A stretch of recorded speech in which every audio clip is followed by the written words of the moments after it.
मातोश्रीवर सातत्याने पडीक राहून निष्ठावंत लोकांच्या बद्दलची मतं कलुषित करणे एवढेच प्रमुख काम त्यांनी चोखपणे बजावले। ज्या नीलम गोरेंना पक्षाने 4 वेळा आमदारकी दिली त्या नीलम गोरेंनी शहरातला एक नगरसेवक सोडा, त्या राहतात त्या भागात मॉडेल कॉलनीमध्ये साधी शिवसेनेची शाखा सुद्धा उभी केली नाही।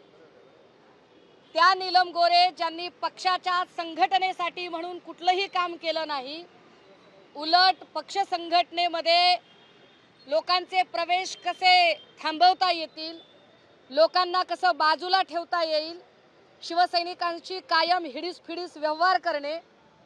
मी स्वतः नीलम गोरेंकडे 2017ला जाधवर ग्रुप ऑफ इन्स्टिट्यूटच्या कार्यक्रमाच्या वेळेला शिवसेनेत पक्षप्रवेश करण्याच्या संदर्भात विनंती केली होती, पण नीलम गोरेंनी 2017 ते 2022 पर्यंत माझा पक्षप्रवेश होऊ दिला नाही।